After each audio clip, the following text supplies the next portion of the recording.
Welcome to episode 60 of the Twig Snapper Podcast. Today I'm joined by Hannah Nelson. How are you? Good. How are you? I'm doing pretty good. I'm glad to have you on. It's kind of funny. I didn't plan it out this way, but back-to-back Buffalo State episodes had a few of your players on over, I think it was Sunday, and then I posted, or Saturday, and I posted it Sunday or something like that. So we'll have back-to-back Buffalo State episodes unintentionally, but kind of funny the way it worked out that way. Before we get into talking about Buffalo State, though, we'll start talking about your playing career. At Trine, you played hockey and lacrosse, and you were part of the beginning of the Trine women's hockey program. So I guess we could kind of start there with when you were like recruiting, choosing a new program and how you decided that. Yeah. Oh gosh, that was like 5 years ago. Um, Gosh, that was what, 2017? Yeah. Kind of my recruiting process was I was a little late into the game. I didn't really know where I wanted to go. I kind of took like playing travel off because I wanted to play high school. And so I kind of got back into it in U19s, and I was kind of just looking for a place that had a really good education program. I wanted to go somewhere where I could be a phys ed teacher, but not just one who, I guess a stereotype would be like just throw a ball out and that's pretty much it. Like I wanted to go to like a challenge school. Yeah. But and I think I saw like 10 schools with my mom and dad. I was so indecisive, but the end goal was to play like college hockey, and I really liked Tom Hoffman used to be the coach there, and he had some kind of good things to say, and I was like, okay, I could see myself here. It was pretty small, um, but yeah, I kind of just loved the academics part, and then hockey kind of fell into place, and then for lacrosse, I kind of got talked into it. um, my gosh, just a freshman year friend, she was like, "Hey, like you should play lacrosse. We need bodies. Hockey players are really good at lacrosse." And I was like, "Well, I've never played before," and they're like, "Well, you should be good at it." And then kind of fell into it, and it was definitely a great break from hockey. I grew up playing like 12 season in 4 years. So it was nice kind of just having a break with that as well. Wow, that's cool. I guess I just assumed that you had played lacrosse Mm-hmm. growing up, and because there's a lot of players that, like they said, dual sport and that. Was it easy to pick up on for you? I mean, not having played it ever before and just kind of like trying it out. So my brother grew up playing lacrosse, and that was kind of his thing. So I played like I touched lacrosse, like I played catch, but it was actually really similar to hockey. And I grew up playing track and field, softball, so a lot of those like biomechanics are the same. So yeah, I just picked it up. Stick skills needed a lot of work at first. Was definitely dropping the ball a lot, but I had a great college coach. She was just so open to it. She was like, "Yeah, like you can run pretty fast, and stick skills are similar," and it kind of went from there. Yeah, I've always thought looking at lacrosse that there's got to be some similarities between hockey and lacrosse. Um, and I can imagine not being used to like the stick handling. Like you said, like that'd be kind of difficult at first because that ball is so small, and people who are really good at lacrosse can just snap their wrist and just fire that thing. And I'm sure that was kind of hard to get used to. But yeah, that's really cool that your friend just kind of asked you, and then you you ended up playing it. So was it for going back to the hockey? Was it Mhm. hard to be in a newer program? I'd say it definitely had a pros and cons. I think that it's really cool to be part of a new program. You kind of get to lay the foundation down that the program will kind of 5 years later go off of. We definitely did have some growing pains, that's for sure. We had a lot of leadership in our locker room. I think I want to say 95% of us all were captains on our previous team. So that was kind of fun to balance all those personalities. But, I wouldn't really trade it for anything. I think that you really kind of grow into your own, kind of in a locker room of that. And then passing down that first year. Um, it definitely had some tough moments for sure, though. but building off of it, and that last year we got pretty competitive, which is awesome. Yeah, it's got to be kind of cool for you now to look back and say, hey, I was part of the start of that program. Kind of Mhm. just fun to look back and think about that. But let's switch gears here a little bit and talk a little bit more about coaching. Starting with you coached on the staff of the 2019-2020 U15 National Development Team. So I guess we'll start with that, and then we'll kind of move into Buffalo State, where you're at now. Yeah, so my 2019 is my sophomore year, I want to say. Um, in the summertime, there's like a week out of July that all the U15s who've done all their like Pacific Coast camps, they all come to this one, and I was a team leader for that one. And basically, I was in charge of a chunk of U15 kids and brought them around the camp. Got to meet a lot of coaches around the United States, which was really cool. And then couldn't get enough of it. So the following year, there was because COVID happened, another week, same idea, but I was an intern coach. So then they did the whole thing over Zoom, and we got to meet with different coaches, kind of develop like a coaching philosophy style, kind of bounce ideas off of other coaches. And yeah, it was a really cool experience. I definitely learned a lot.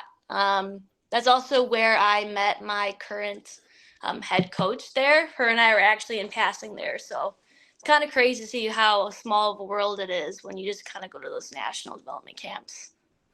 Yeah. So before that, had you thought you wanted to get into coaching, or was that one of the things that kind of helped push you in that direction and make you realize it was something you wanted to do?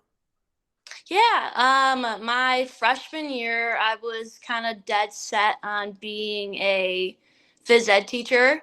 And then I started taking some coaching courses, and I was kind of like, oh, I kind of like this. Like maybe I'll be a high school coach. And then, as I kind of started learning what D3 is kind of all about, definitely I would say that development camp kind of pushed me more into that. And then when I kind of hit my senior year, I was like, wow, like I can always teach in like 20 years. Like I can always fall back on that. But, like right now I kind of want to coach, get to travel around, and yeah, it's kind of where I'm at now. Right. So, like you said, that's where you're at now. Buffalo State, you've had your first year of an assistant coach at the D3 level under your belt. It's a program that's in the building process. Like I said, had a few of your players on in the last episode, and we talked about that a little bit. You guys have a lot of freshmen and sophomores, which is obviously hard to compete sometimes, but it's also really good when they do perform well because it shows you've got a good base. So kind of just summarize your first year as a head coach with all of those variables. I mean, assistant coach with all of those variables kind of in the mix. Yeah, so definitely day one, our head coach Rachel Gramp and I kind of sat down. We're like, how are we going to handle this year? We have a lot of young talent. We still have our returners and whatnot, and kind of meeting them. And we decided that this year was going to be really just focusing on like setting a culture, so that we can, build off of it for the next following years. So like making sure our locker room is where it needs to be. Um, are our players on our team, are they good people? Like, are they going to be, the best they can be in the classroom together when they're in the community? Like, who are they? So we've definitely spent a lot of individual meetings, just to really, lay that foundation down from start to end. And then coming into the next season, next year, we're definitely going to start kind of branching off of that, being more focused on more systems and whatnot.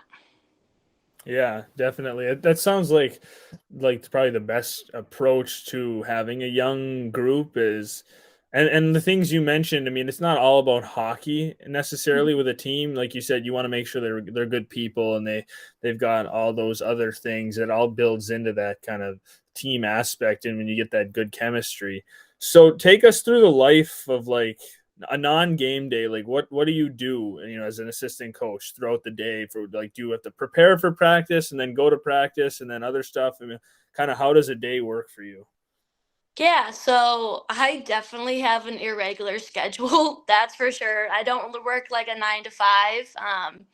So typically it depends on the day. Twice a week I supervise the ice rink, so from like 4 to midnight. So typically in those days I kind of get in around 9 or 10 a.m. Um, we would be with Rachel, practice plan, reach out to recruits typically, sprinkle in recruit calls every once in a while. We have our player meetings, so those would take up some time. Yeah, nothing's really consistent now that I'm talking about it, but we kind of just every day. It's you take it one day at a time. But practice comes around. After practice, more meetings, and then kind of going from there. When I had downtime, I'm currently in grad school right now, so perfect time for some grad school. But yeah, if we're not having practice, we're recruiting somewhere, typically on the weekends at tournaments and whatnot. So it's kind of all over the place. But yeah. Is it hard to be in grad school and coaching at the same time? Um, it kind of works out because I'm just doing an online program, so I can just type papers like when we're on the road or while I'm in the office. I have like a spare hour. I can work on that, especially those when I'm, at the ice rink at like 10 o'clock at night waiting for the next ice cut. It's kind of great. I can kind of get that done at the same time. But yeah. Yeah, I suppose the night, with after COVID, there's so much online stuff now. I mean, obviously there was online schooling before, but everyone's gotten pretty good at it, and it makes life so much easier if you have to miss things or be on the road, or if you're doing two things at once, like online just makes it, like you said, you can type papers and different things, and obviously it makes it better for the athletes too when they have to travel, they can do all their online work. So, how much does what you did in your playing career help you as a coach? Like, do you go back to what you did when you were a player and like try to use examples and like use your experience with your players, or you don't want to like bring up the past too much, or how do you approach that? Yeah, I definitely, especially as a young coach, dip into that a lot, that past experience, because I think that, especially during my playing career, I faced a lot of injuries. And being able to have certain conversations I wish I had when I was a player was really nice to have with a few of the girls we had this year. Kind of like, hey, setting those expectations, say, like, hey, don't take things for granted. I think a lot of girls kind of, typically the ones I've spoken with about this kind of area stuff, has taken that really in stride. And I hope that they find more comfort going into it, because sometimes, like, being an injured college athlete is definitely something that really takes a toll on a lot of players I've known through the years. And being able to kind of dip into that area, I think definitely really makes them more aware. Like, our big thing also is mental toughness, and kind of sharing my journey with that with them helps them kind of figure out on their own, because everyone really kind of has their own journey when it comes to that. Yeah, it's really hard to share or like try to help somebody who's got an injury if you haven't experienced it yourself, because you really don't know what they're going through. So that's great for your players to have somebody who has had some adversity with injury that they can kind of lean on if they need it. Obviously, the more you've experienced, you can pass down to them. What would you say is the hardest aspect of coaching in college? Hardest aspect. I would definitely say probably, sounds going to be a little off, but like placing boundaries with work and personal life. I think that it's kind of hard to step away because your hours are so irregular. Sometimes you're working 7 days a week. And like, if a recruit, is in school while I'm in the office, like sometimes I've had to call someone at 10 o'clock at night. They're my personal phone numbers given out to these recruits, and I can't always shut my phone off as much as I wish I could. And I think that's something I'm still kind of trying to balance, that work life, personal life. But I think that's something that will definitely get better with time. Yeah, right. I'm sure the longer you coach, the more you kind of figure out that work-life balance. You kind of just get experience with it. It's the same thing with playing. The longer you play and, you become an upperclassman throughout college, you kind of figure out how to balance your work and your schooling. But there's just so much truth to what you're saying. I mean, you hear it all the time, and sometimes, players don't necessarily understand how much work coaches put in after hours or when they're not seen. Like you said, those calls with recruits at 10 o'clock, people aren't necessarily seeing that, but you're obviously doing it. And like you said, those 7-day weeks, um, obviously the in season is a lot busier for coaches, I'm assuming, but obviously you still have to do recruiting work and other things throughout the off season.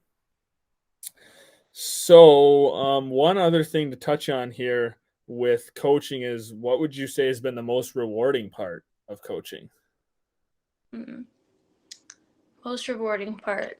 There's kind of a few things that I really enjoy it. I'm really fortunate to be surrounded by a really great women's and men's staff at Buff State.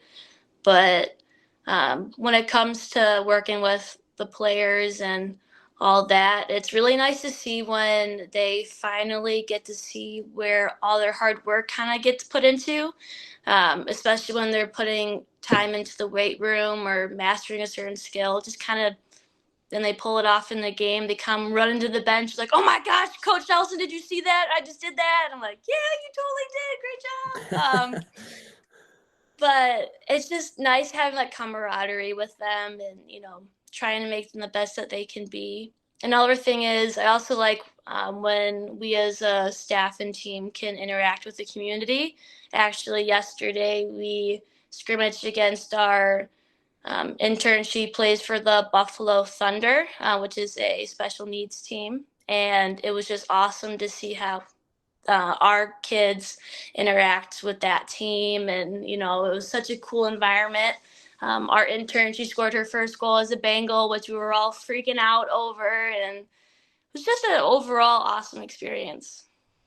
Yeah, yeah, that does sound like those would be really rewarding things. I was kind of guessing the one like when you see your players and they put in all the work and then they have some success, but I really didn't think about like the community side of it. Mm-hmm. I mean, you see all the time different hockey teams doing things throughout their community, but I guess it's not always necessarily the first thing that comes to mind.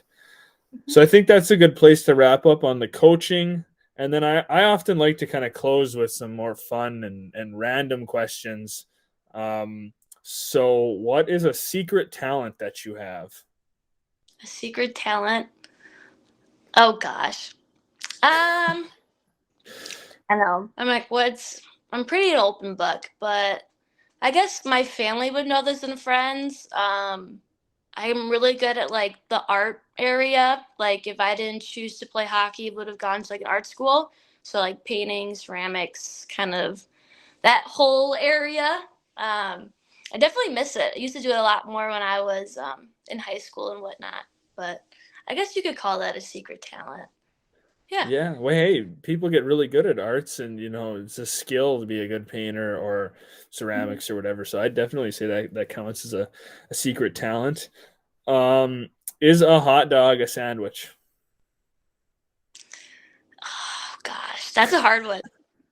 I'm so stubborn when it comes to this. I've been asked this a few times actually since moving here because of Chicago hot dogs, but I'd say it is because definitely either a roll or two halves of sandwich makes a sandwich, and a hot dog obviously has one. But that's what I would say. It definitely is. Yeah, I think I see both sides when people can have an answer, but Hmm. I don't know. It's always fun to hear what people have to say.